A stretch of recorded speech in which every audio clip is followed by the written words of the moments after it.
Thank you very much. Seeing we have quorum, the Community Redevelopment and Housing Commission meeting of October 25th is officially called to order. Please rise for the Pledge of Allegiance.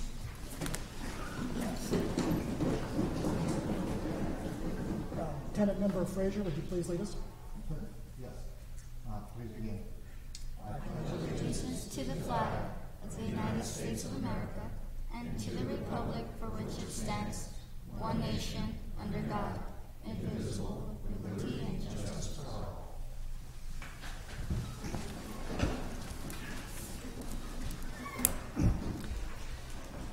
Madam Recording Secretary, could you please take roll call?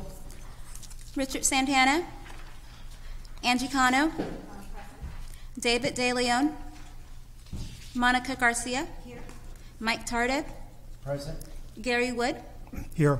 Asuri Ramos, Aurora Solano, Present. Vince Frazier, Present. Gilbert Vasquez. We have quorum.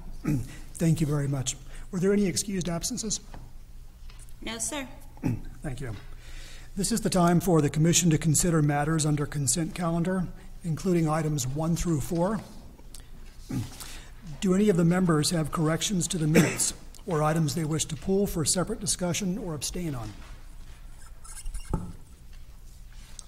I, Mr. Chair. No? I would just like to comment that the minutes were very well done. They're probably the most substantive I've seen, so thank you very much. Will there be a staff report on items 3 through 4?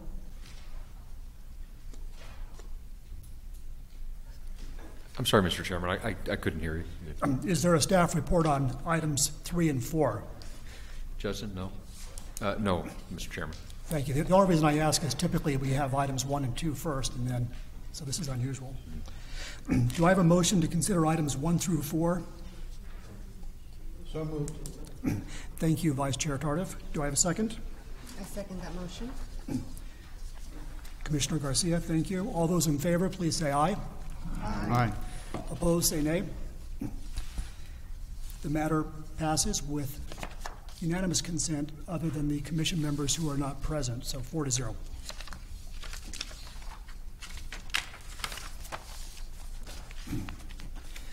The next order of business is consideration of the regular business items. The first item on the business calendar is item number 5, Inclusionary Housing Agreement with Shea Homes Limited Partnership. Is there any member of the public that would like to speak on the matter? If so, you may fill out a request to speak form with the secretary. You will have 3 minutes to speak. Also, we will not accept any additional requests to speak cards once we begin the public comment session. If you haven't already done so, please give your form to the recording secretary. Are there any public speakers?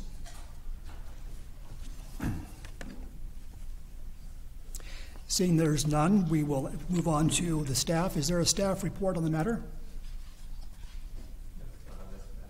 Not on this matter, Mr. Chairman. If there are questions, we have staff available. Thank you. Then I will open this up to the commission for any questions from the commissioners or tenant and student representatives.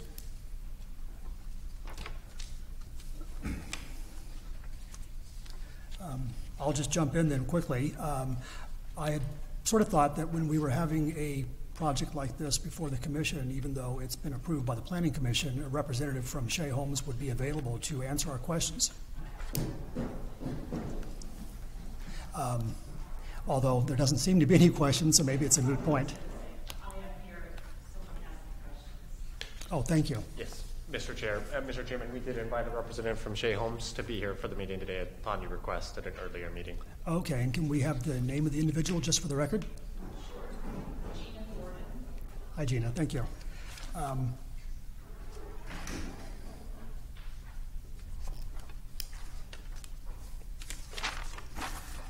me just read through my notes here.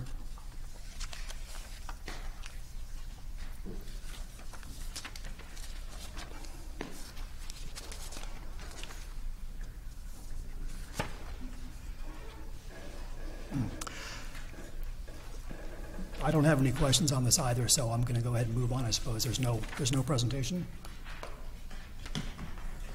No.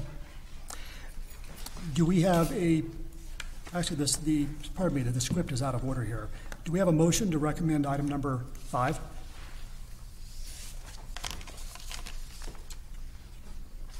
Can I have a motion to recommend item number 5? I would move that item. Thank you, Vice Chair Tardif. Do I have a second for the motion? I will second. I'm sorry? I will second. Thank you very much. All those in favor, please say aye. Aye. Any opposed? Then the matter passes. I'm sorry? I'll be abstaining. The matter passes with 4-0 with 1 abstention.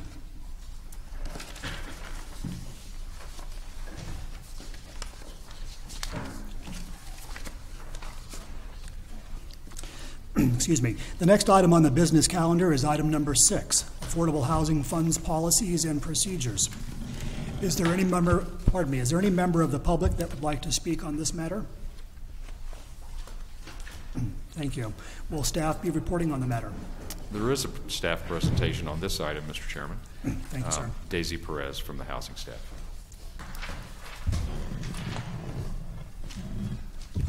Sorry. Good afternoon, Commissioners. I'm here today to discuss the allocation of affordable housing policies and procedures. This is following the discussion that we had at the work study last meeting. So if you can remember from my last presentation, I mentioned that the purpose of this document is really to guide how affordable housing funds and land assets available to the city are allocated. And it's really intended to provide a very transparent, clear, and fair process for those resources. So when we last met, I presented an outline of the policies and procedures. This included a brief overview of the funding sources that are available. Just to touch on those, we have 4 main funding sources available. The first is the Low and Moderate Income Housing Asset Fund. So these funds come from the former Redevelopment Agency, now the successor agency funds. Most of those are available through land in the city. The next is the Inclusionary Housing Fund.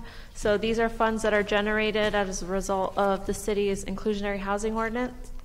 Next, we have federal funds that we receive from HUD through Home and CDBG, and we also have project-based voucher program. So one of the main aspects of the policies and procedures is the actual allocation of these assets through an RFP process or a request for proposals. So notice of the RFP process will be announced through various channels, including the housing database to developers. And it's just important to note, because we did receive comments on this, that a developer can be added to this database at any time. All they have to do is contact the city and we can make sure that they're on there. The policies and procedures also identifies the competitive selection criteria that is to be used to score the RFPs that are received. And we have made a slight modification to the scoring criteria, but I'll talk about that in a later slide. So once projects are scored, then the city will commit the funds to the RFP that received the highest score through a loan commitment process, and that process is also outlined in the policies and procedures. And then finally, once the funds are dispersed and the project's complete, housing staff will work with the developer to monitor the project, make sure compliance is met annually, and that they are complying with any reporting requirements that are associated with the funding. So after the last meeting that we had, a draft of the policies and procedures was sent out to each of the commissioners for comments. Comments were received, and we made a couple of revisions in response to these comments. So you'll see on the updated version that we added language regarding immigration status as a protected class, and you can see this on page 15. And then we also received several comments about the language regarding religious institutions. And I did further research on this, and there's actually slight slight differences depending on the funding source. So what we decided is to omit this section in the general outline, but when we do issue an RFP, we'll put specific language that will tie back to what funding source is being addressed so that there is no confusion there. And then lastly, with the RFP scoring criteria, we have changed this to now be a sample template instead of a standardized template. That way, if priority needs change, we can slightly adjust our scoring criteria to make sure that the project that is awarded will best meet the priority needs at that time.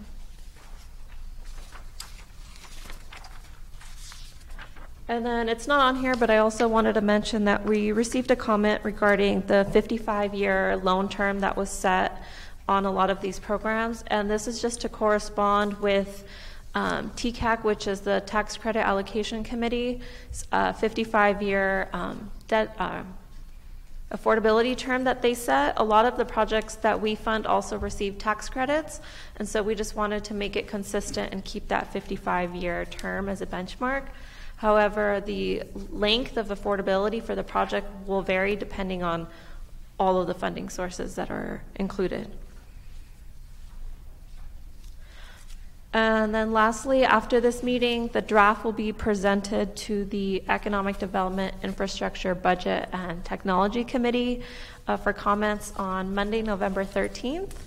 And then following that meeting, the final document will be presented to City Council for adoption on November 21st.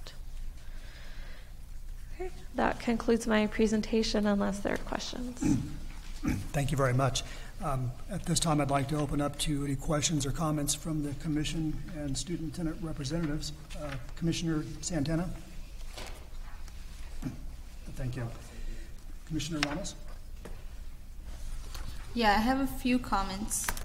So thank you for making revisions and making some changes based off the feedback that you received. So one of the questions that I have is on page 15 of the packet that we have for the policies and procedures. So under local preference, and I asked about this at the last meeting, but under one where it says first priority, letter E, lists governmental actions such as code enforcement. So I had a question about this and how we can prove that a resident was displaced as a result of code enforcement. I know that there was going to be, so in the minutes it says that staff will further define the clause and report back. So I wanted to see if there were any updates on that. Or Right, so staff is still working with code enforcement to develop a process on this. And so once that process is established and we have clear direction from them, since they will be referring them to us, then that will be added in the policies and procedures. Great, thank you. I also have a question or a suggestion, I think might be a better way to say it. But under local preference, at the last meeting I had also asked about the tenant selection process and how we can ensure that this process is being followed. So I know that they provide us the procedures that they're going to use to ensure that they're reaching out to those residents. But I noticed that there's no specific outreach component. So I would like to recommend that we add a requirement for developers to do outreach in the community where their development is going to be built, so that we can ensure that residents in the area that are in need of affordable housing are aware of the opportunity and can apply. And then I would also like us to define what outreach looks like. Okay. Because I think the word outreach can be used in a lot of ways. We want to ensure that real community outreach is being done and that we are receiving the outcomes that we need. And then just two more comments on page 21 under project monitoring and reporting. So in that second paragraph, it says borrowers shall be required to certify annually that they have complied with affirmative marketing and tenant selection procedures. So I'm wondering if in that report we're able to see what the outcomes were of that tenant selection process, or I don't know if you know, or if staff can. I'm not sure. There might be some privacy laws that are in place.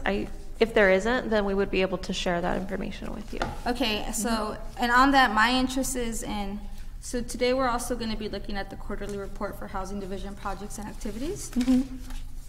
And that's a part of our packet of that we got with the agenda today. But in that report, the first table, I think you all staff did a very great job where you list in detail what the application, so table 1 says application sent out, received, and approved. So I think it would be great if developers could do something very similarly where they're able to share just numbers. I know there's a lot of issues with privacy, but if they could share numbers on how many Santa Ana residents actually took an application, how many of them got a pre-interview or an interview, how many of them qualified, and how many actually moved in. I think that would be great so that we have that information. Okay. And on that same page 21, under annual reporting by the Housing Division, I'm wondering if we can add another section on reporting, and that would be progress towards meeting the housing needs as listed in the housing element. So we can have more information on how many additional families were housed in very low and the low income category for housing units with their affordability. Okay.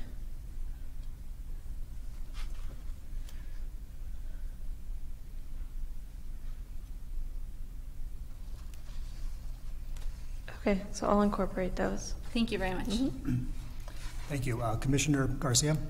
Yeah, just a quick question or first comment. Thank you for creating this document. It's very helpful. With regards to the timeline, and I wasn't here at the last meeting, so I apologize for the redundant question. So this document was created per the City Council's request on June 20th. Have they seen this draft yet? I don't think so.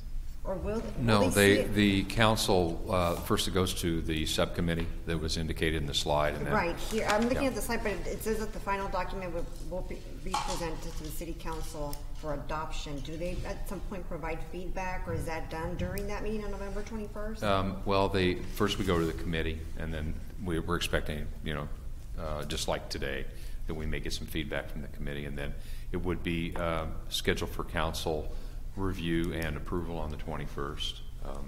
That's our plan at this point. You'll make amendments if they request them, or I'm sorry? Are they going to have the opportunity to provide feedback Yes. and amendments? Okay. Absolutely. Okay. Thank you. That's the only question I have. Thank you. Excuse me. Vice Chair Tardif? I would just comment that it's very well put together, and I think you all did a great job, and I appreciate the process. I think that worked well. Thank you. Student Member Solano? Thank you.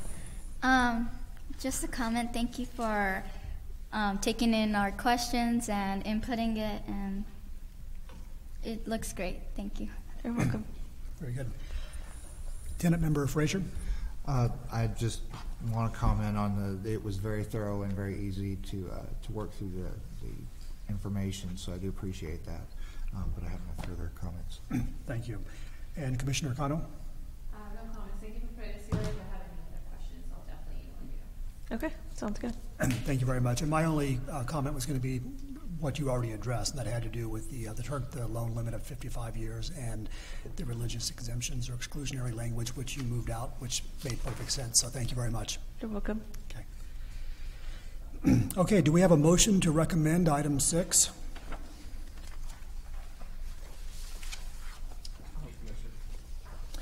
Thank you, Commissioner Santana. Do we have a second to this motion? I second. Thank you, Commissioner Ramos. Yes. All those in favor, please say aye. Aye. Aye. Aye. Opposed?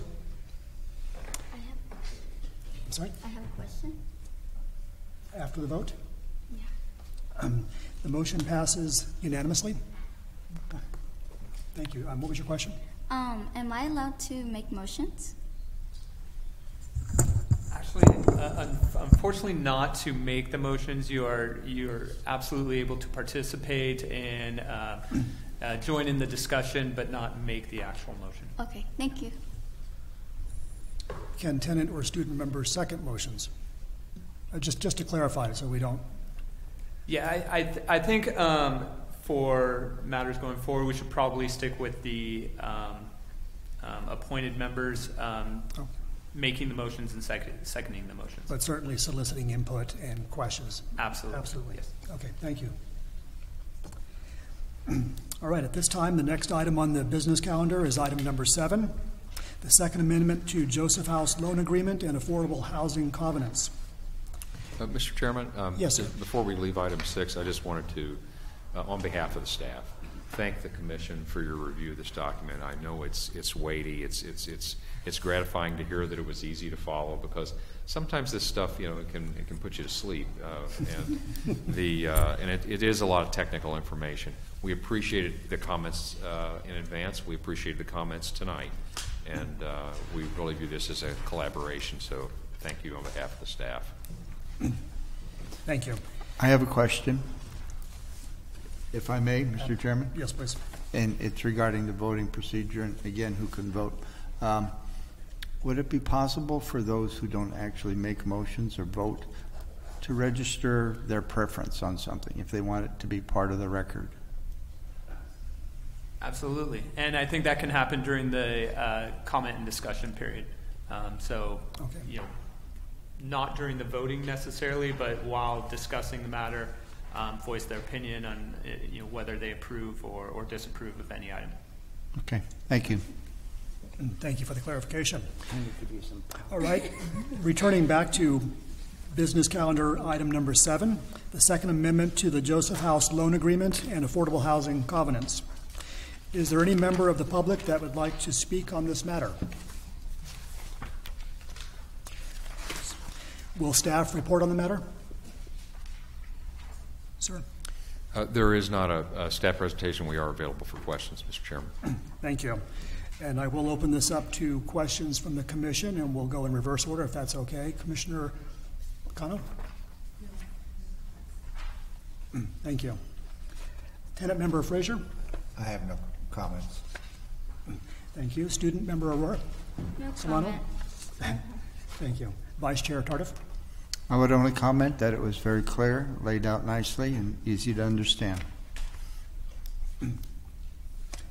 Thank you. Commissioner Garcia? No comments or questions. Thank you. Commissioner Ramos? No comments aside from I think you're doing great work that's very needed in the city. Thank you. Commissioner Santana? No comments. Thank you. And for myself, I tried to come up with questions, but I couldn't. It makes sense what this is being proposed as, so thank you very much.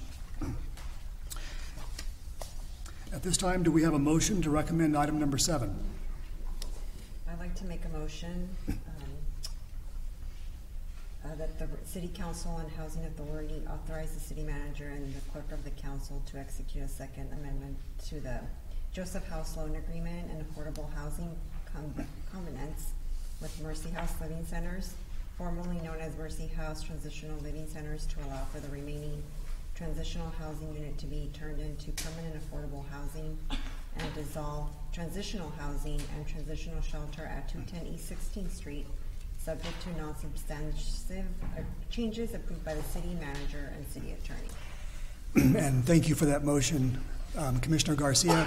Before I take a second, I would like to ask legal counsel, because typically the language for making a motion has been written into the script, and I've read that, but tonight it was just pretty basic, so I'm hoping there was no issue with the first 4 motions we made that did not have the language in the script nor repeated by the person making the motion, which Commissioner Garcia did quite well.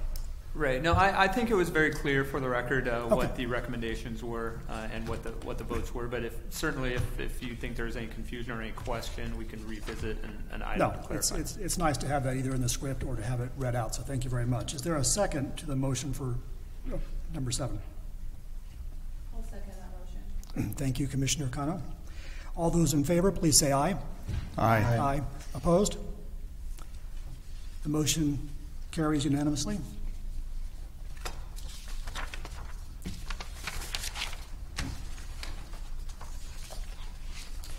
The next item on the business calendar is item number 8, Ladies and gentlemen, this is the time and place for the public hearing of the Community Redevelopment and Housing Commission of the City of Santa Ana for the substantial amendment to 2017-2018 Annual Action Plan for allocation of community development block grant funds. First, staff will report a presentation of the staff report. Yes, Mr. Chairman, Sylvia Vasquez from the housing staff will be giving you the presentation. Good afternoon, Commissioners. Good afternoon. Thank you for being here today and hearing the item on the substantial amendment. As you are aware, the substantial amendment before you is to allocate $2 million of Community Development Block Grant Program income to our annual action plan. The background for the annual action plan and substantial amendment, as you're aware, you had previously recommended for approval the annual action plan for the use of CDBG, ESG, and home funds for the 17-18 fiscal year. This was done in April of this year. The annual action plan is a document that implements our processes and our projects into the consolidated plan. Each fiscal year we have an annual action plan, and that is then presented to the Commission at a public hearing and then to City Council for approval. That item was approved by City Council in May and then was submitted to HUD after the City Council's approval. A substantial amendment is needed when we are trying to incorporate new projects or new funding into the annual action plan. This allows for a citizen participation process. The purpose of today's substantial amendment is to incorporate $2 million of Community Development Block Grant funds from the sale of 1232 South Bristol Street into the annual action plan. On September 19, 2017, City Council approved the incorporation of priority projects into the capital improvement plan. So again, this document recognizes those $2 million of funding and incorporates those projects into the plan. This is an opportunity for the community to really come to the hearing and voice any opinions and provide participation. To give you a little bit of history on the projects that are being proposed, back in October of 2015, the City Council approved the sale of 1232 Bristol Street, and that was originally purchased with Community Development Block Grant funds. Because of that, we are then able to put those funds back into the Community Development Block Grant Program. These funds were presented to City Council in May of 2016 as part of the budget process for priority park projects. And we were not able to incorporate them into a plan because we did not receive the funds until May of 2017. We received the funds after the developer had approved building plans for the project. So when we were selling the property, we needed to ensure that it was going to be developed. So as part of the agreement, the close of escrow would have occurred after all building permits were approved. Because sometimes the process to build a brand new building is fairly lengthy, we didn't receive the funds until approximately a year and a half later. Based on that, we reevaluated the projects that were proposed at that initial City Council meeting. It was a collaboration between Parks and Recreation, the City Manager's Office, Community Development Agency, with input from the Police Department and the Public Works Agency. These priority projects were then presented to the Youth Education and Community Service Council Committee in June of 2017. In September of 2017 is again when Council approved these items to be incorporated into the capital improvement plan. Today is the day for the public hearing on these funds being incorporated into the plan for the use of CDBG funds. The priority projects include Centennial Park lighting, Centennial Park walkway improvements, Thornton parking lot renovation, the Birch Park fence, Santa Ana Senior Center heating and air conditioning upgrades, Saddleback View Park security lighting, and security cameras at Madison, Windsor, Jerome, Chepas Park, Santa Anita Park, and Memorial Parks. Now, as part of the substantial amendment process, we do have a 30-day public comment period. That public comment period commenced on October 7th, 2017, and it's going to end November 7th, 2017. Today, again, is a date for the public hearing for citizens to come and participate in this process. City Council will take up the matter on November 17th with your recommendation. Again, the substantial amendment process is part of the incorporating of these projects for the use of community development block grant funds. Any comments received during this public comment period or at the City Council meeting, or any written comments received will also be presented to HUD, to Housing and Urban Development, once we submit the amendment to them. And with that, if there are any questions, I'd be happy to answer them. Thank you very much. Before we move on to the commission, at this time we'd like to hear from the public. If you wish to speak, please complete a request to speak form and provide it to the recording secretary. Step forward to the podium, state your name, and please be kind enough to limit your comments to 3 minutes. Are there any public questions or comments? No. Madam Recording Secretary, are there any written communications? No, sir. Thank you very much. Seeing there are no speakers, we will proceed.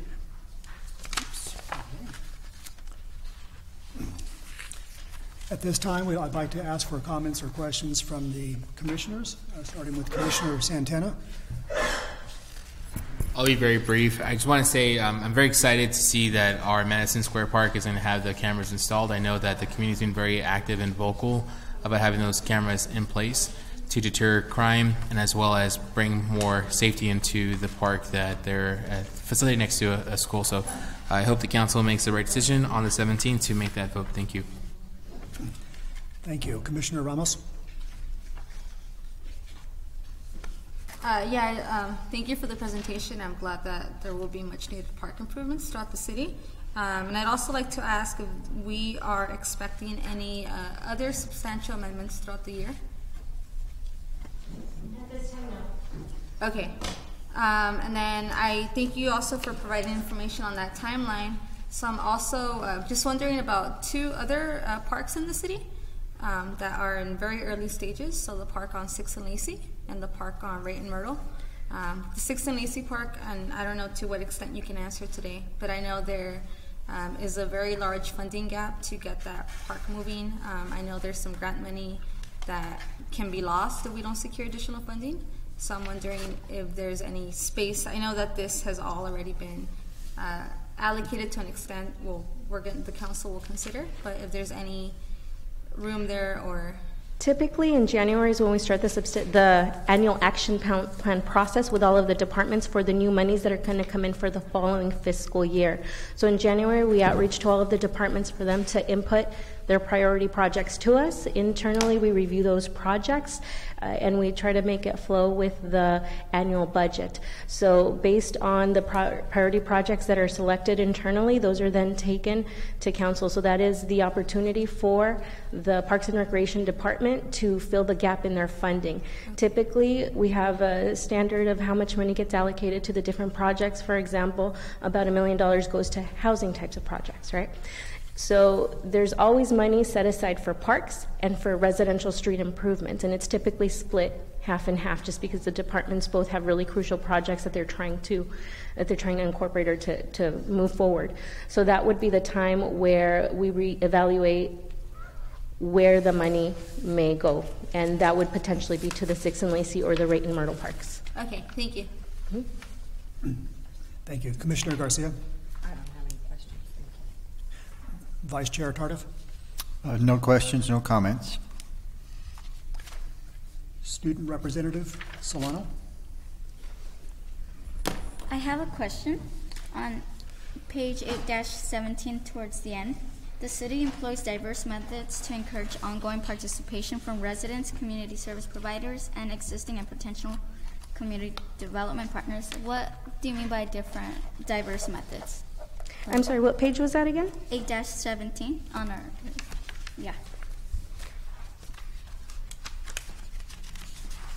So anytime we host a public hearing, for example, this public hearing, it gives opportunity for the public to come and comment on the projects that are being proposed. Additionally, For community development block grant funds, we do hold 2 public hearings, one where the nonprofits come and speak on certain items that they're proposing to fund with public services, and the community is always welcome to attend those public hearings. Additionally, every 5 years, we do open up a multitude of community meetings to gather input from the public to set up our 5-year strategic plan. Thank you very much. Thank you. Tenant Member Frazier. Yes, again, great work on the presentation. It's very clear and concise. I do have a question on the CDBG 17, the park improvement for the security cameras, which I think is a fantastic idea. But my concern is what type of security has been thought of to provide for vandalism, stolen, damaged cameras over the fiscal year? That is a question that I'd have to get back to you on. That's something that Parks and Recreation coordinates with the police department. For the $510,000 being proposed for all of the cameras at all the various park sites, that is only for the installation and the actual purchase of the equipment. CDBG can't pay for ongoing maintenance with capital funds. That would need to come from public service funds, which we've allocated to the nonprofits. So I can get back to you with a number, a figure, but at this time, CDBG will only be paying for the camera installation and for the cameras themselves. Okay, thank you. Thank you. I believe Commissioner Garcia has a question again. Yes, thank you. I think that's a great question. How common is it for these cameras that are the ones that we do have in current parks that we currently have? How common is it that they get vandalized? Is that... Typically, the cameras, when they're set up, we don't have cameras in parks yet. Right now, we have them in the downtown area and in the Civic Center area. But not in parks yet? Not in parks yet. This is going to be the first push to actually get those cameras into the parks to make them more secure. So I can try to gather data from the downtown and from the Civic Center, but I do know that they're placed very high on buildings. In the park sites, they would be placed on poles or at the top of buildings. Got it. Okay. So I would say minimal, but I will research that and get back to you. I think that's very important to place them in locations where people can't reach them. Thank you.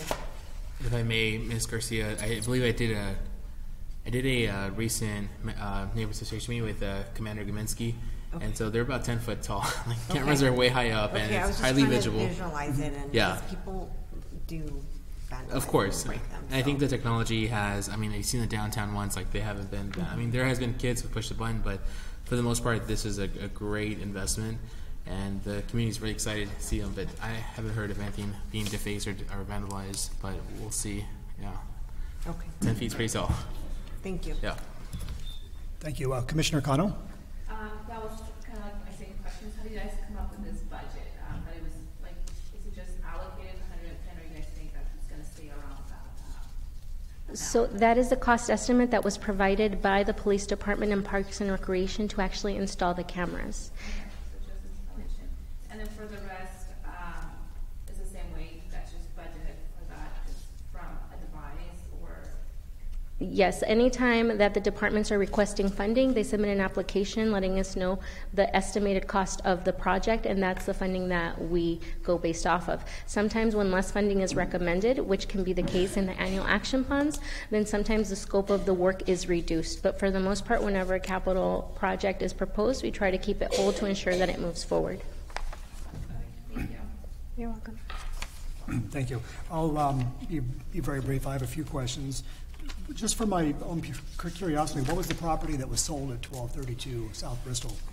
That was a property off of Wilshire and First. It was a vacant lot. Originally, it was purchased in the 90s for the development of sidewalks and linear parks on the Bristol Expansion Project.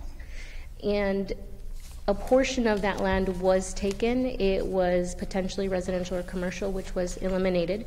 And the remnant parcel is what was then sold to a developer for the construction of a dialysis center. So it'll be a dialysis center that can service the Santa Ana, since it is very centrally located. So it's between Edinger and McFadden on Bristol. Okay, thank you. A lot of the money that's being reallocated here or allocated from the sale has to do with Parks and Recreation, which is wonderful, I think. Did these proposals go by the Parks and Recreation Committee or Commission? They did. They went through the Parks and Recreation, and let me give you that. I was only curious, so it's already made that process. Yes, so it did go through that process, and that was done in June of this year. The Youth Education Community Services, so not necessarily Parks and Recreation, Youth Education and Community Services Council Committee, which is led by Ron Ono, who is our Parks and Recreation Administrative Manager. Okay.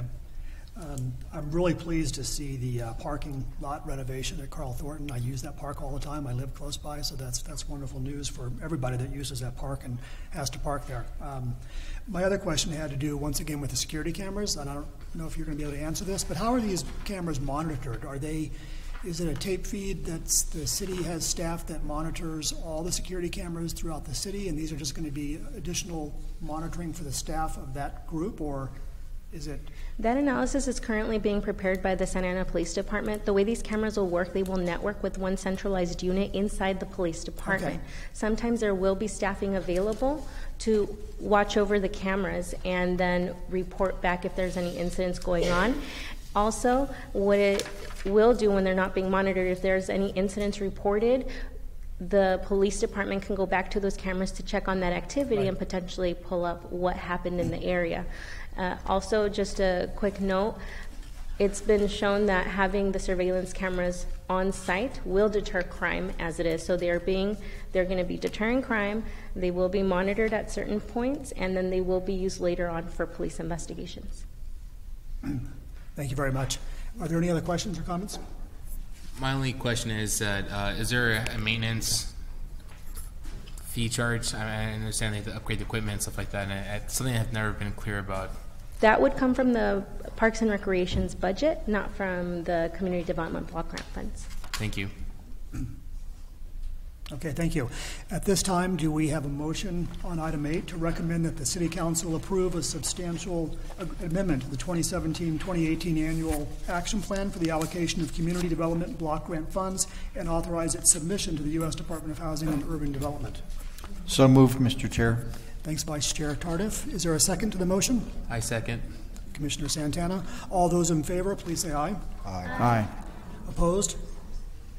The motion passes 6-0 with Commissioner De Leon noted as absent. The next item on the business calendar is item number 9, Downtown Santa Ana Business Improvement District 2018 Assessment Report and Budget. Is there any member of the public that would like to speak on the matter?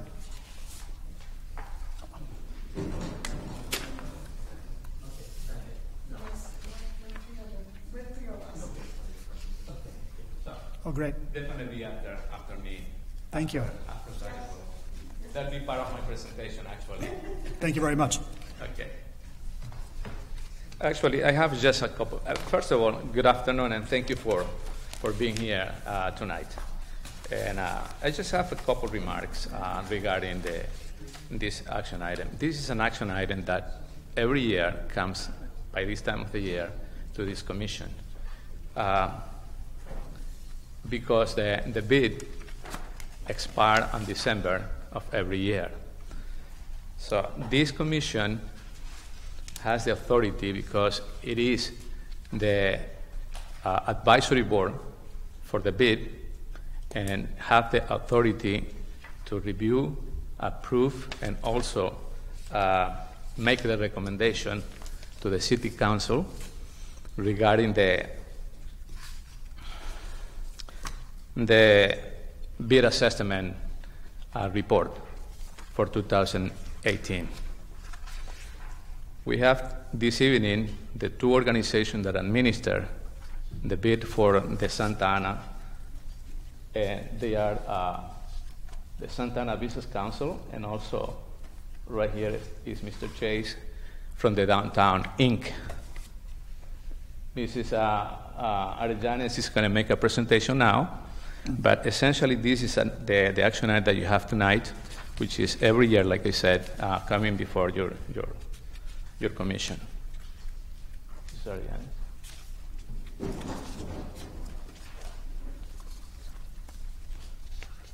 Hello. Very happy to be here before you. Again, my name is Claudia Arellanes. I am the Secretary of Santana Business Council. And today our two consultants have other matters to do regarding the downtown. And so it was my turn to make this presentation. And it's a slideshow, and it is paced for every 5 seconds. So to start.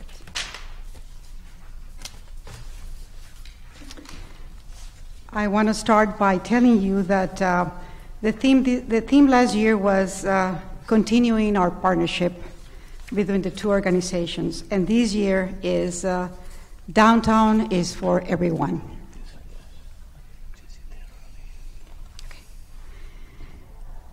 So as you can see, this is the bid map. This is what we covered.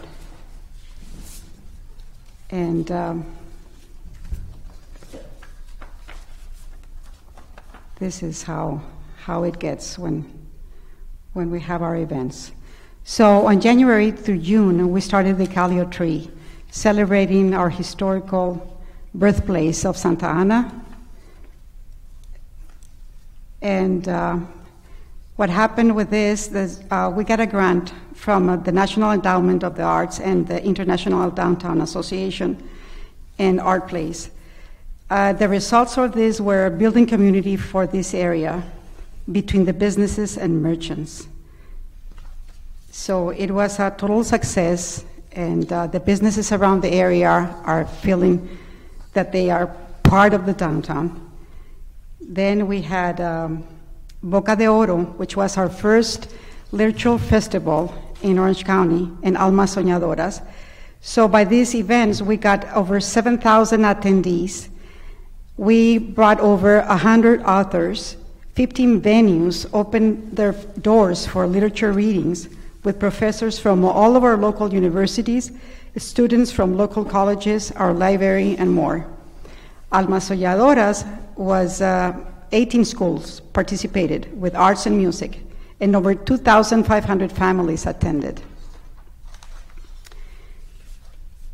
This is part of that Almas Soñadoras.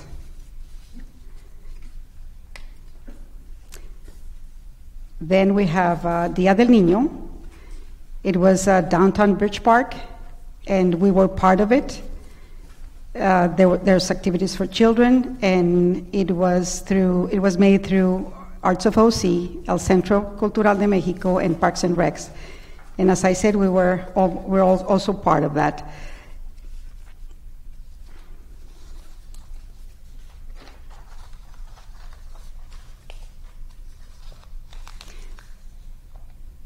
The next one will come right up, and it is the Spirit Award. This is the second year that we do this, and we give first, second, and third place. The first year we had 3 groups competing.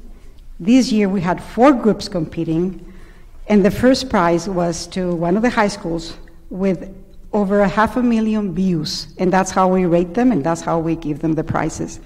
So as you can see in the pictures, we're getting there as far as media.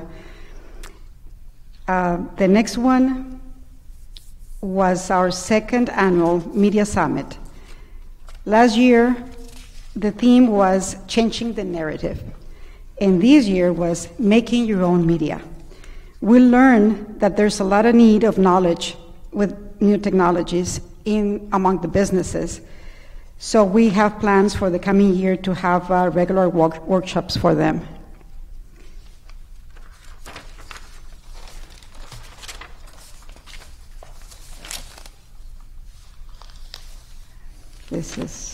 We had them also, several venues open their doors for us to have these sessions that you're looking at.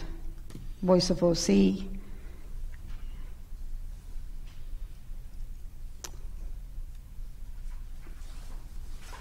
So then we say goodbye to Victor Negrete, who was our downtown liaison. And after that, we got our first open forum between the two organizations, and it was Stakeholder Bid Meeting, and the purpose of this was getting to know each other, telling who we are, what we need from everyone, just saying, hey, here I am, I'm on this block of the street, and it was very nice. It was connecting.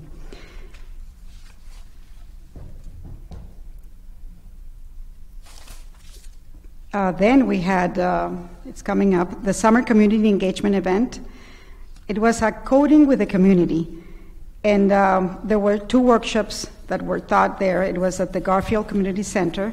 It was for all ages, and it was sponsored by Councilwoman Michelle Martinez, and we put the event together.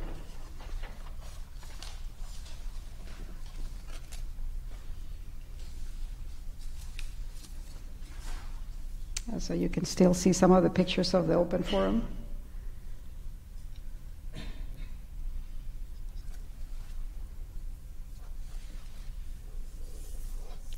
Also, we had the Civic Center building right here, this one for all of the lawyers. They were feeling neglected because it's all the way right here in front of you. And so we finally knew what they were feeling. We didn't know that. So we immediately approached them, and we are doing mixers with them right there at their building. So restaurants are taking a taste of them. So, and they are already becoming very engaged and also happy to participate and also pay into the bid. This is what you're seeing right now. It is the coding session that we had at the Garfield Center.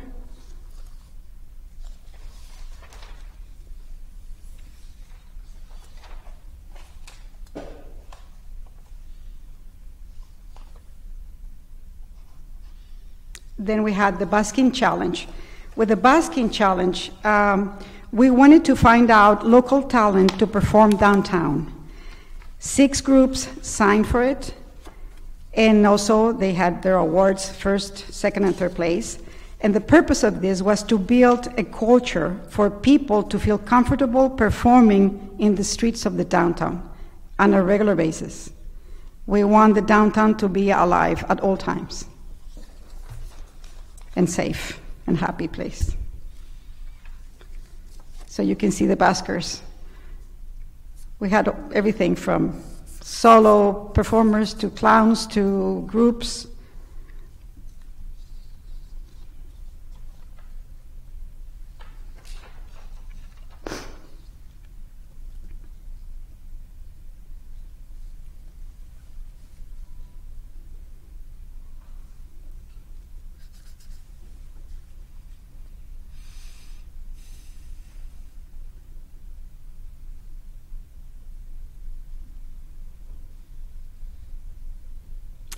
So we're building our weekly, monthly, and annual events. Some of the monthly events are the R Walks, which that's done by Downtown Inc. We just cooperate with them. Also the Restaurant Association, it's done by Downtown Inc. And this is being every time more successful. It is, you get more when groups are already organized, but now by putting them together once a month and share their experiences, it becomes powerful and great every time. Just as an example, on our last meeting, I wasn't there, but some of the pictures show this. It was people from all sectors. We had people from the Board of Supervisors, from City Council members, school district, police department, restaurant and franchise owners, managers, and media. They learn from how to make the newest cocktail in town to tips in the kitchens. Then one of the members in the Santa Ana Business Council, it's part of the General Plan Advisory Meeting, and we meet twice a month. Then we have the Cage Chameleon, which is also once a month, and it is hosted at the Robin's Nest Restaurant, and Mr. Richard Espinacio cooks for them, and they also, share in the arts what's in, what's not, what's going on. Then we have Savor Santa Ana, also it's done by Downtown Inc., and we had a preview this year to share the taste of 5 different restaurants, and they invited the Yelp reviewers and the media, as I said, for a preview because it was on a Thursday, and it is very difficult to bring thousands of people on a Thursday, so that's why they did their preview, and it was very successful as well.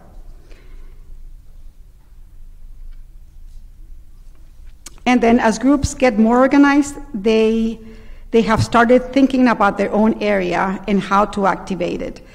That's very helpful to us because if we know what they need, then we'll come in and help them.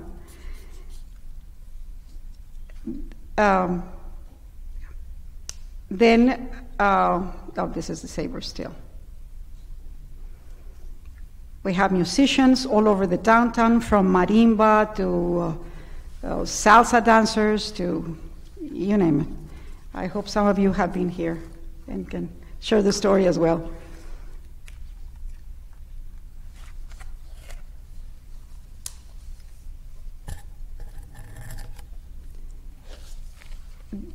We also help on parking activation when tenants have issues on the parking. So they come to us for almost every need in the downtown, and we try to be helpful as much as possible. There's some areas that you can see right there in the picture. This is the corner of what is it, Ryan, on 5th and Broadway. Usually in the evening doesn't get a lot of traffic. Well, now they're starting to do their own art and bringing people that side, so it's working. Here we are also part of XQ Challenge, which we also recently was awarded for $2.5 million. So we're also part of this. We work with the schools to get this award. And we hosted a live viewing party at the Fridas for them.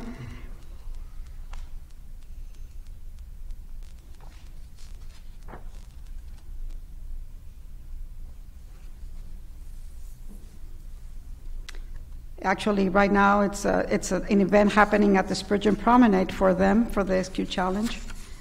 Now, downtown in the media, we are definitely helping to shape the narrative. We had to have meetings with groups so we can all understand what's happening and we can all understand each other's concerns. So we have been trying to open our arms to listen and share and get to a common ground. We also host a rooftop cinema series every month at the rooftop of a Fiesta parking structure, and we do it with Frida Cinema. And we usually get crowds about 500 people, so everybody brings their chairs and blankets, and it's on the open, and we try to make them thematize. Like if it's Jurassic Park, we bring the Jeeps from Jurassic Parks, the park rangers dressed up so everybody can get pictures. If it's Super Mario cartoons or whatever it is, we try to thematize them. Now, we also participated on celebrating our seniors event. It was a talent show for them. So most of the merchants, and I really mean most of the merchants in the downtown, participated by giving gifts. So they had the talent show, and they were a lot of prizes for them. And that shows us that the community is getting together every time more and more. I mean, you just have to tell them once, the senior event is coming. Are you going to help us this year with gifts? Oh yes, yeah, come and pick them up on Friday. I mean, it's becoming so much easier, so much nicer to work. I don't know if you knew that we also had the restaurant week, and it was the different wards of the city had a celebration for the best restaurants on that ward. So all of the restaurants that won the first prize on their ward, they had music and entertainment for them, and the councilman or councilwoman that was in that ward giving the awards to them as well. And so we brought a lot of attention in the media doing this.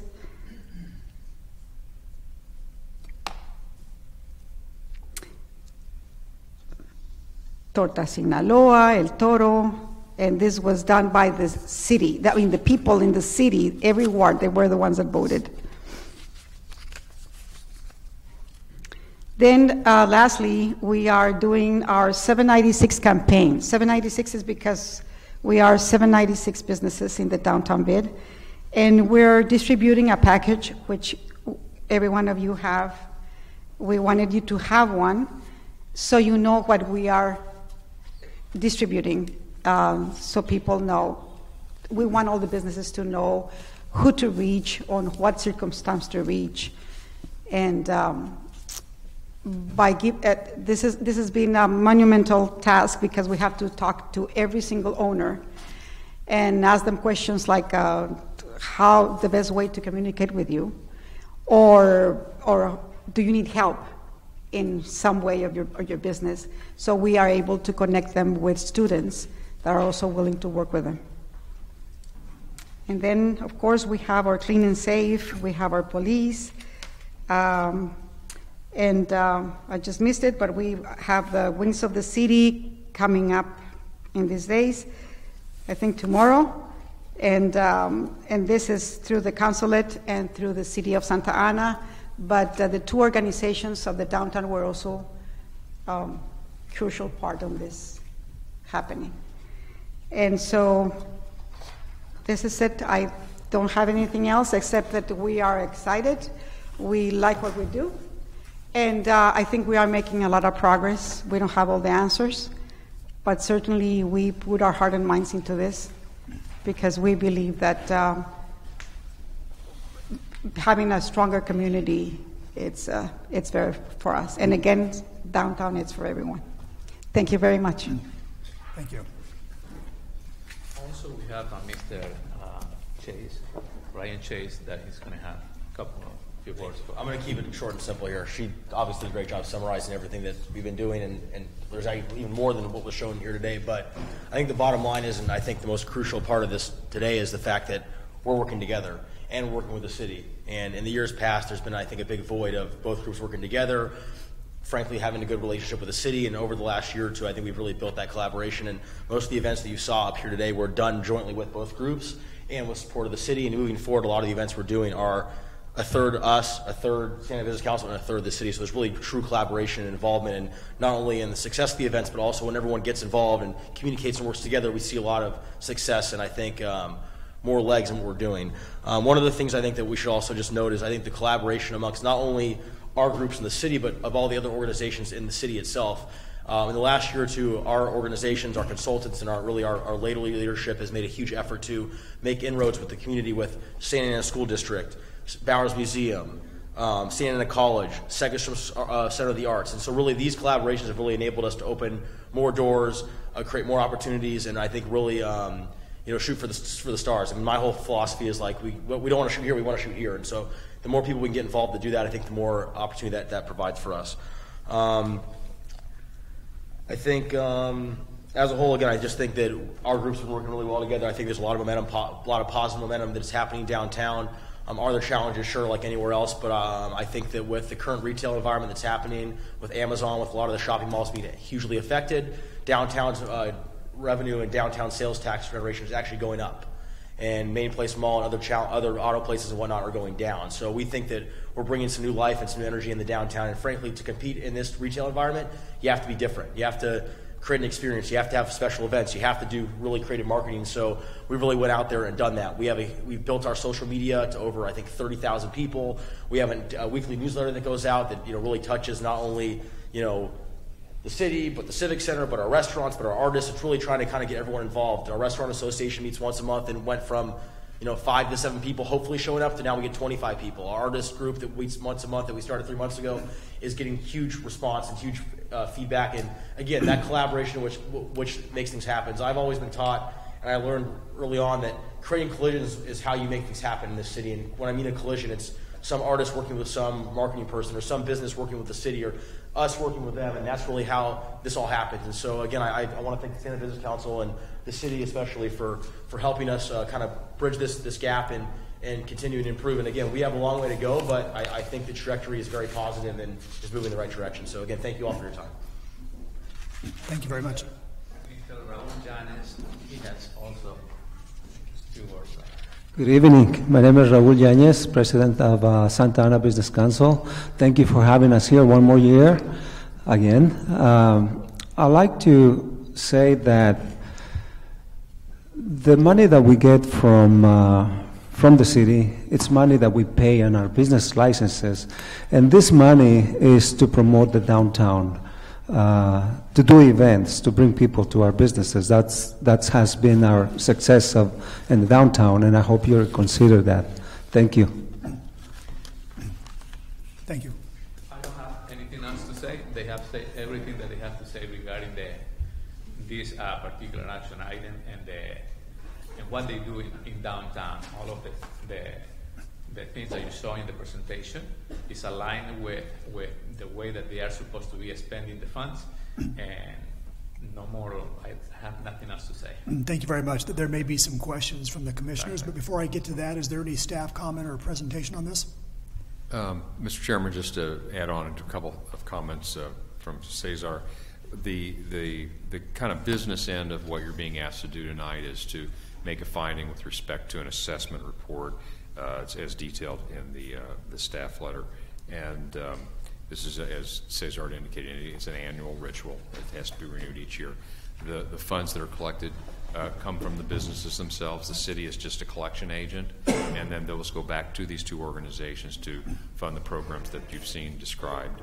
And so the only other thing is that we find that we can recommend that they are in compliance with that Streets and Highways Code section that provides for the establishment and reestablishment of bids, and we would recommend that you make that same finding.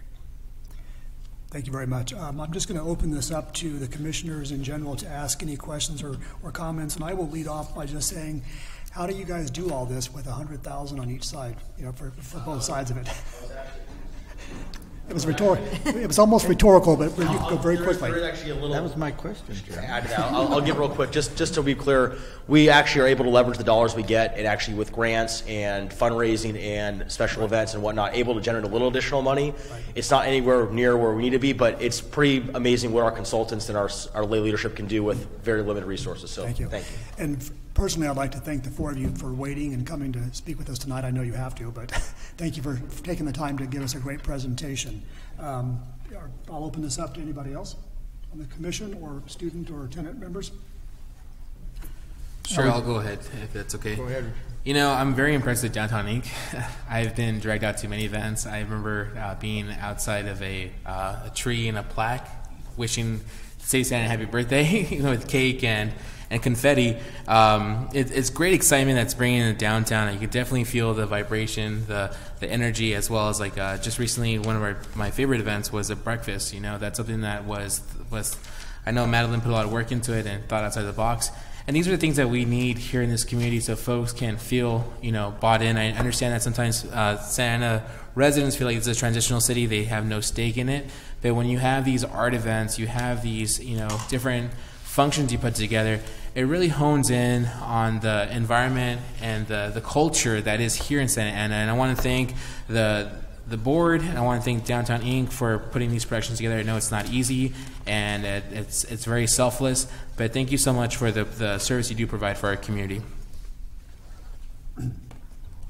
Thank you. Maybe let's go ahead and go down the line. Commissioner Ramos. Yes, thank you. Thank you very much for the presentation. It was nice to have a better understanding of what's going on in the downtown area.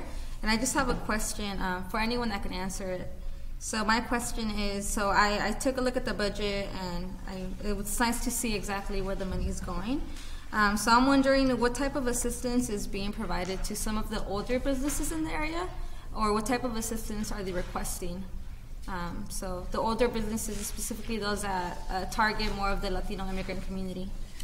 That's one of the projects that we have for next year, for 2018. As I think I mentioned, by giving these packets to every store owner and actually knowing what the best way to communicate with them, we also, in the questions of the survey, is how can we help you and where do you need help? Do they need help in Yelp or Twitter or whatever media that they want to do it, or they need help by doing their internet page? No, all of that. So it is just to go back. It is extremely difficult to reach a store owner. A store owner is a person that it is there 12, 13, 14, 16 hours a day, using a lot of hats in the day. They are small businesses. So they don't, when you go in and you go with information, they tell you, leave it there. Oh, but I need to explain you something. No, leave it there. They don't have time. And that's understandable. That sometimes at the beginning it was rude, but no, it is very understandable. They are extremely busy. So it has taken us a lot of time to reach out to them. But now with the tool that we have, I think we are going to be able to do it. Well, and furthermore, just to piggyback that, we had that media summit event, which had over 200 merchants attend, or 200 people attend, and a lot of those were for classes on how to do social media, how to update your website. So we're trying to give the tools, and I think, frankly, the reality is the biggest gap between, let's call the old merchants and the new merchants is technology. Yes. It's social media, it's websites, stuff like that. So we're trying to give them the tools to be able to compete on at least a website, internet level, which really is, I think, the key to business today in retail. So that's one of the biggest, I think, challenges and also opportunities for those merchants is getting more up to date socially on social media. A lot of what we found is that their kids or an intern or someone a little younger that's helping them do it, but we need to help connect those dots for them to be able to get that. Okay, thank you. And then just one more question off that. How many of these older business owners are participating in your meetings, your stakeholder groups, and the trainings? Of the older businesses, very few. And then I'm sure you all have been thinking of a way to get them a little more engaged to ensure that they're also reaping the benefits of. Yes, definitely yes, but very few. Right to this moment, very few. Well, I thank you for your effort. I know that the Santa Ana Business Council takes the responsibility to do all of the translating and making sure that you can do that outreach.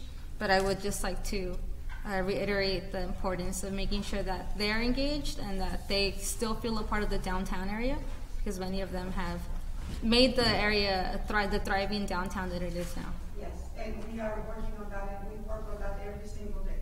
Well, thank you very much. I appreciate your efforts. Yes. Thank you. Commissioner Garcia?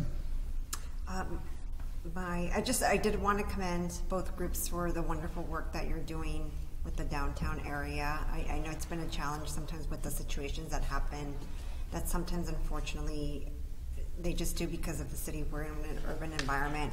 But great job. People love the different businesses that are there and the eateries, the shops and everything. And I just wanted to provide one example of how fabulous downtown is. I have my family, a recent Friday afternoon I had off and I invited my family to lunch and I suggested we go downtown. They wanted to go to the 4th Street Market and there was 6 of us, so it's kind of hard to please a family of 6 picky eaters, including my niece who's 7 years old. We went in there to the 4th Street Market, everybody grabbed their food, we had a great time, spent like 2 hours in there. My niece played with the games, my dad had fun with my sister, she's 22, they played Jenga. I mean, it was just a lot of fun. We grabbed ice cream, then went shopping. My dad went to shop for some boots out in the stores on 4th Street. So it was just a great like family environment, a great way to spend the afternoon, and that's only possible because you guys put the work into it and you make it what it is. So thank you. Thank you. Vice Chair Tardif? I'd just like to commend both groups, especially for working together and You guys really do a lot. Downtown Santa Ana is very vibrant. I build it up to everyone I meet and talk to as much as I can. And I'd say keep up the good work. You guys are doing great. Student member Solano. I am very impressed with the presentation that was given to us, and I'm very happy to say that I am a Santa Ana resident, because as a person who comes from Mexico, I have to say that seeing downtown Santa Ana incorporating both American and Mexican culture, it is very exciting to see both parties enjoying their time and being together as a family. And I'm very excited to attend the Alas de la Ciudad, and as Saddleback, we are participating in the Dia de los Muertos. We're having our own stand, so we are very thankful to downtown Santa Ana for giving us opportunities to do flash mobs, to participate in many of these events, because it opens up opportunities for us to communicate with these businesses and just overall have fun together. Thank you very much. Pardon me, Tenant Member Frazier. Pardon me. Yeah, that was a fantastic presentation. I was going to say that I've enjoyed several of the events downtown, but I think you actually caught me in a few of those slides. So it really makes living downtown, because I live really close to downtown, so it really makes it feel just nice and comfortable, being able to walk around downtown at night and feel safe. Having the different events, the rooftop theater is fantastic. And the amount of kids that come out to that, and everybody dresses up when they come out, and they've had, I think they had a screening of Beauty and the Beast, the new release up there. And it was absolutely wonderful. The kids thought it was just the best thing. So to see this kind of collaboration throughout all of the BID is fantastic, and it's wonderful that the groups are able to collaborate and work together in such a cohesive manner, so thank you. Commissioner Cano. Yeah, I didn't know who was responsible for such great events, but thank you guys for all you do. I can see the passion in the work you do, and the community can see it. Even I haven't had the chance to attend, but sometimes they are. There was like a week where you could RSVP, but there were so many RSVPs, like there was no more space. I think it was like visiting each business, each restaurant in downtown area. So that's great. I mean, that's good news. But thank you for all you do. Okay. At this time, do we have a motion to file item number 9? I'll make that motion. Thank you, Commissioner Cano. Do we have a second? I second that motion. Commissioner Garcia. All those in favor, please say aye. Aye. Aye. Opposed, nay? I'll be abstaining. Okay. The motion passes 5-0 with one abstention from Commissioner Ramos and one absence, Commissioner De Leon.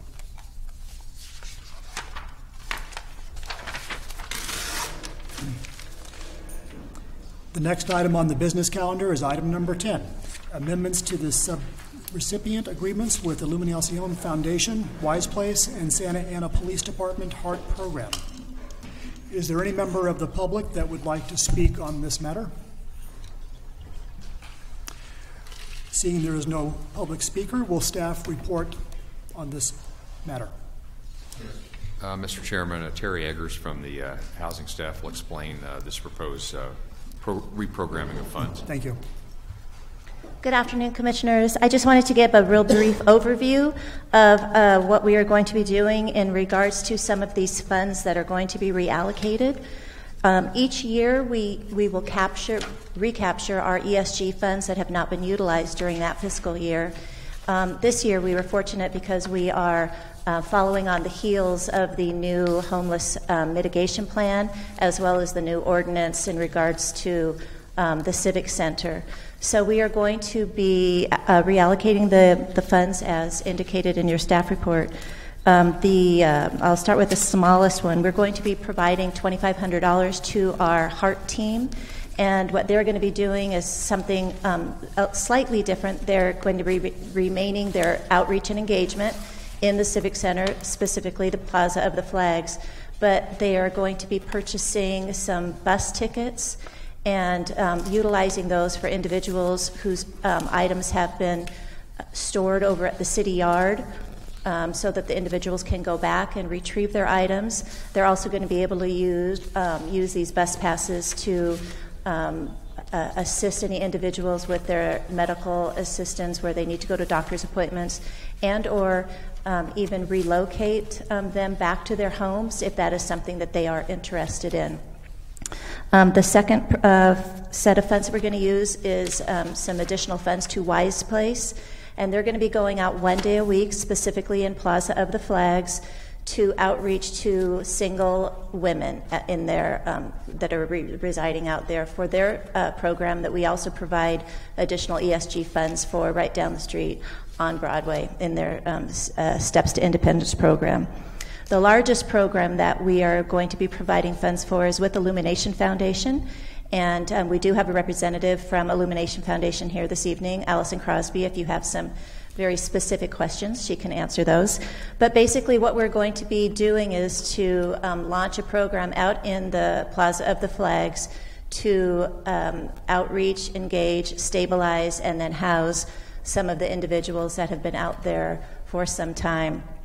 Illumination Foundation has had great success with what they call micro communities, and they lease some private homes, single-family homes, usually able to put in 4 to 6 individuals in these micro communities, getting them off the streets while taking them off the street. They are still eligible for some permanent supportive housing if, in fact, their name rises to the top of the list.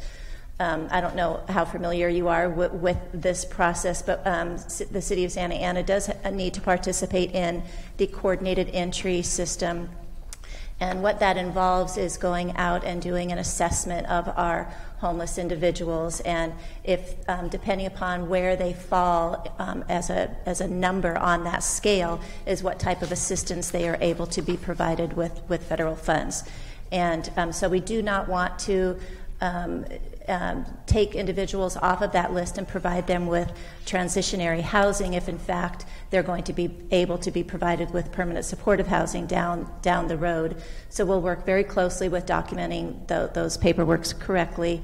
But in the meantime, we're going to be able to take some individuals directly right off of the Plaza of the Flags, work with their whatever needs that they have, stabilize them, and put them into some of these micro communities.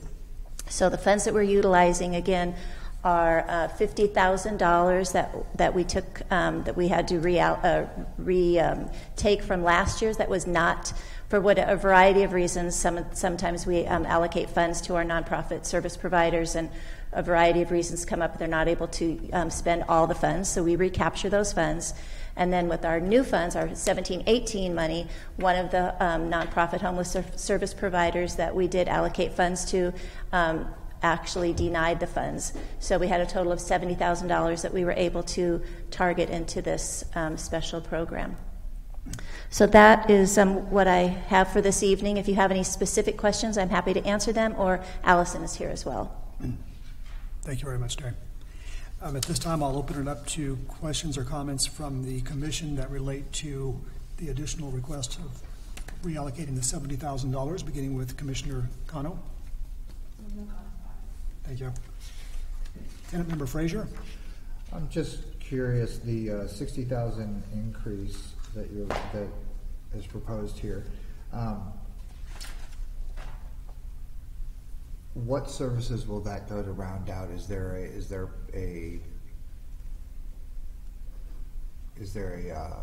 any type of an itemized listing of what they're going to do to bolster their efforts? Yeah, for the utilization of emergency solutions grants, we are only able to use those funds for shelter, for outreach and engagement, for homeless prevention, and for rapid rehousing. So for these specific funds, we are going to be providing funds in outreach and engagement, as well as rapid rehousing. Those are the pockets that they're going to be utilized in. Does that answer your question? Yes. Thank you. Student Member Solano? No comment. Thank you. Vice Chair Tardif? Yeah, I'm just asked how it was determined that these were the 3 programs that we were going to support additionally. It was something that staff, as well as a directive from the city manager's office. Thank you.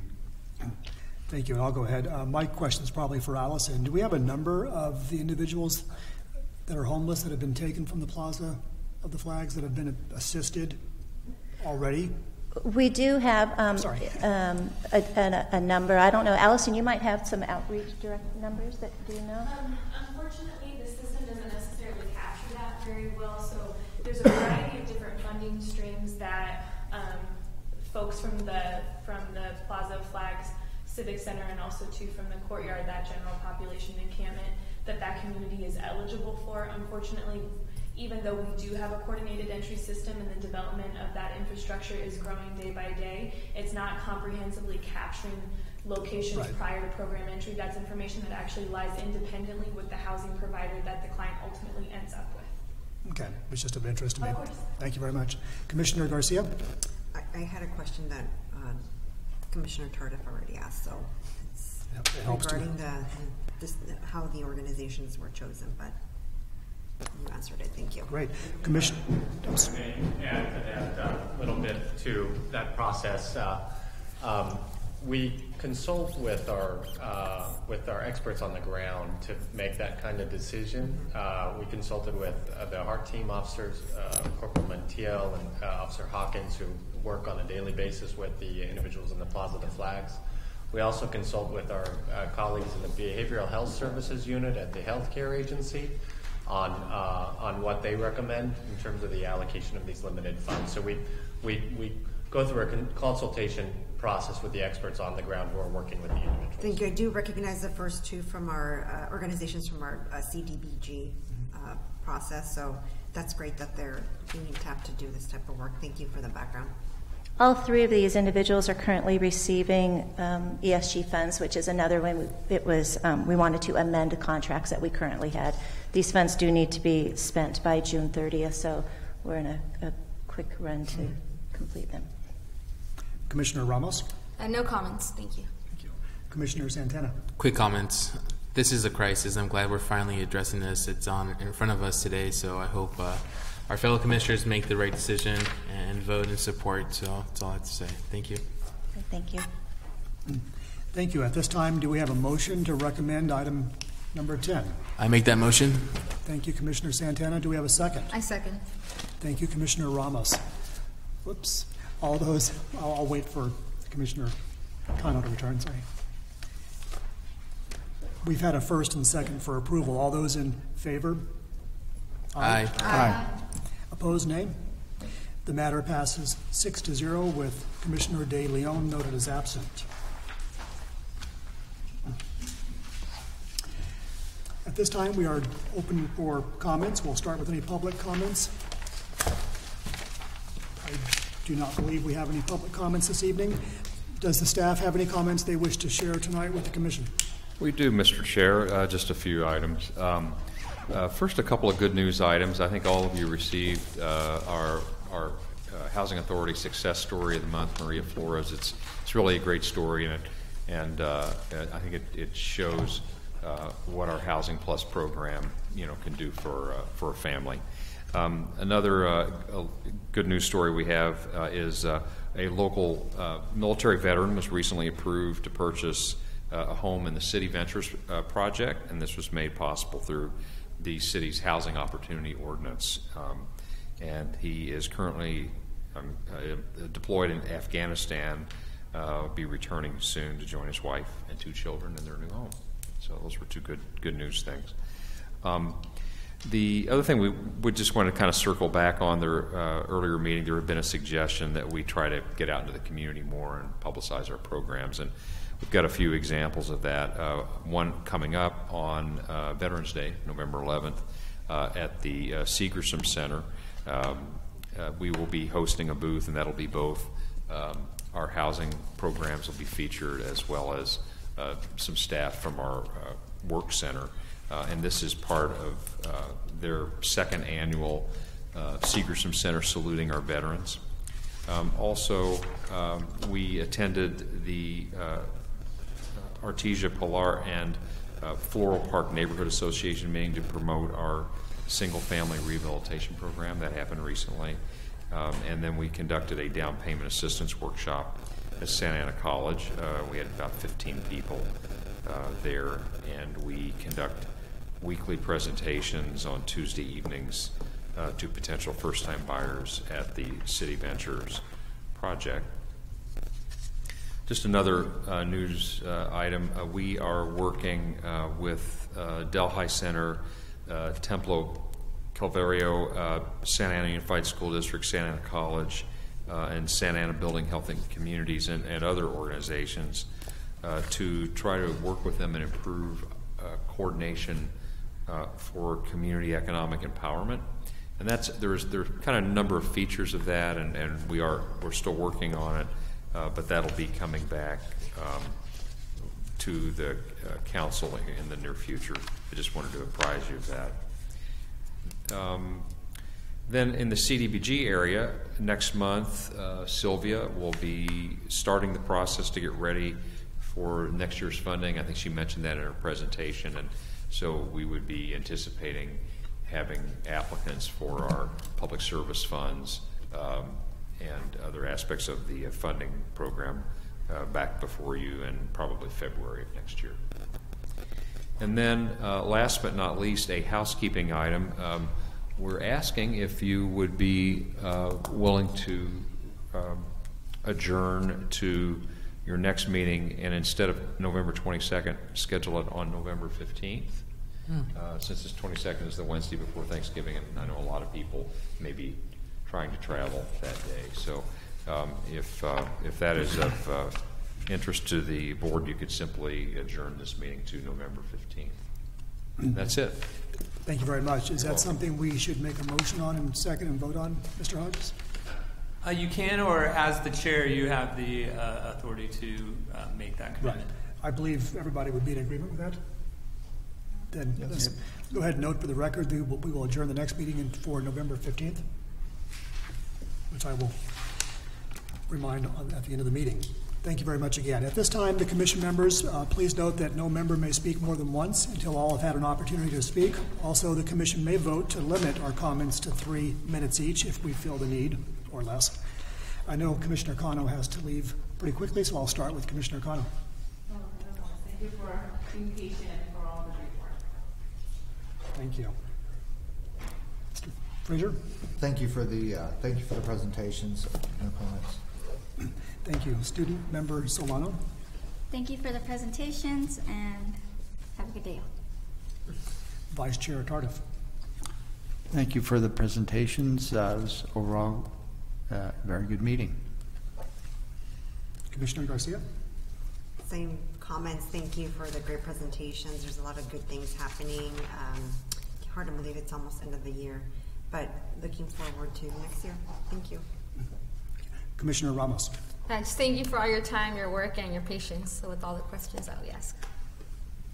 Commissioner Santana? I'll make it really quick. Just 2 comments. One, the commission loves to hear public speakers, especially when it's an item, agenda item for Section 7 for Mercy House. They do really good work, and it would be fun to have them come out here. I wasn't sure if that was the representative sitting back there that took off right after the vote, but it would have been nice for her to come up to the podium and talk to us, because they do really good work here in Santa Ana, and to fulfill our commissions of what's happening. Second thing is, I am a little concerned with the remarks that were made with our Secretary of Housing and Urban Development, Mr. Ben Carson. And I know that's going to affect us in the future. I think these are conversations we should have, because for the 2017-2018 budget, it looks like we're fine. But these these threats that are looming over us, we have to have these little conversations, just kind of get more in depth and detail, because it is going to impact our residents here in Santa Ana. It is going to impact our projects and things that we do have planned in the future. So if we have more dialogue about that, that'd be great, because I feel we shouldn't really, we should address the elephant in the room. And that being said, I want to thank the staff for doing a great job, giving us up to date, the emails, Ms. Taya, sending us all the information, and thank you so much. That's all. I yield back. Thank you. I have three brief comments. Thank you, staff, for the presentations tonight, and Tay for all the work in getting the agenda to us with all the details. Thank you very much. If I could ask someone from the staff, I don't know who could do this, but I wanted to apologize to the representative from Shea Homes, because there were so many things on the agenda and I had my notes so combobulated. I specifically wanted to thank that or tell the organization that's building those homes. I think it's a great fit for that area. I live close by. I think those 42 homes they're developing there, courtesy of the cathedral selling that property or deeding it to them, is going to be a great fit for the community. And I apologize that I couldn't tell her directly, so could you pass that on? Thank you. And lastly, just to my fellow commissioners, the presentation that they've asked us to make to the City Council on our highlights for the last year is still ongoing. I've suggested that we do that at the second meeting in November, and I'm waiting to hear back on that. So I will let you know when that's scheduled, in case any of you wish to attend that with me. At this time, seeing there's no more comments, this meeting is adjourned. Our next regular meeting has been moved to November 15th. Thank you very much. Thank you.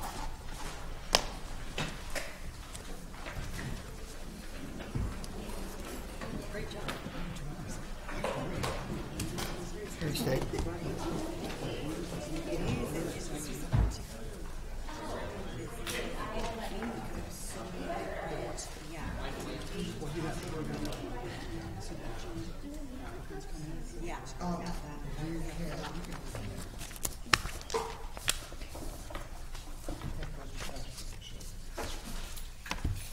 Good meeting, Bill. Thank you, Mike. Good to see you. Good to see you. Back again for the evening and picking up again tomorrow. Okay. Where are you headed for? Hey, can you shut down this computer? I give it to Sylvia. Yeah, she's got it. It's a little bit full break. It's actually cooler up there. Now than it's been down here. But one of the days, so I'm like, oh, wow. I hope it holds. We'll see you next year. Nice.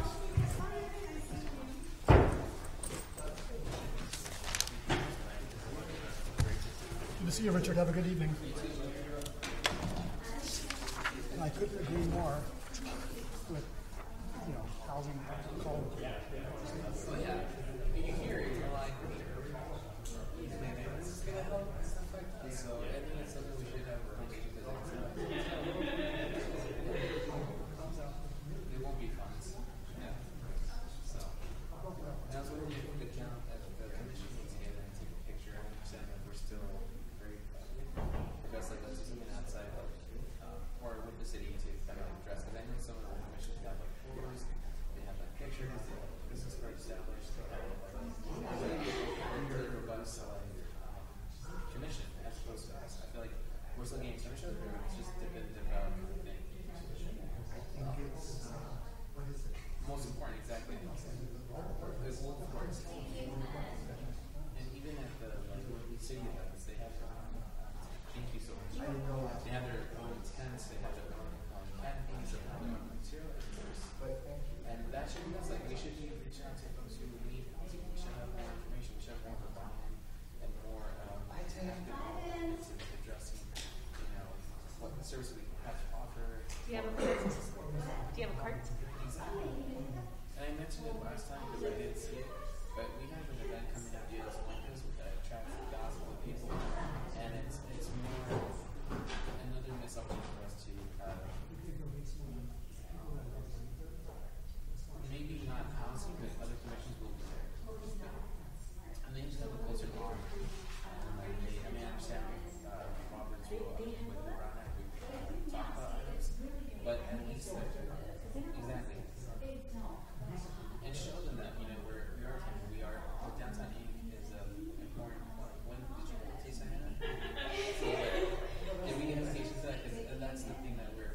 want to experience it, you want to see it, you want to look. You don't want to look at it in PowerPoint like, oh, that's nice. You see the pictures. Exactly.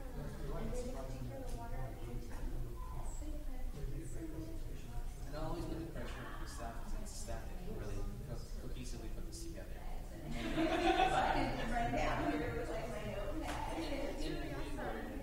It's safe.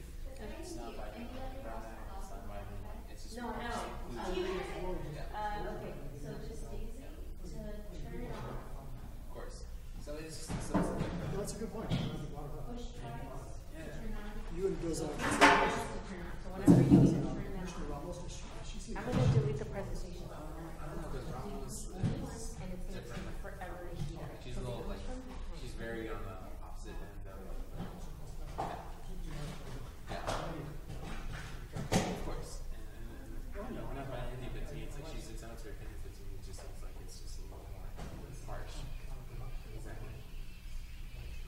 And I get like this is a platform to ask these questions, but at the same time it's I don't know. I feel she could be a little bit more how do you say it? You attract more bees and honey. I mean, it's a good spot for it, but just don't have an approach. So, we'll see. Yeah.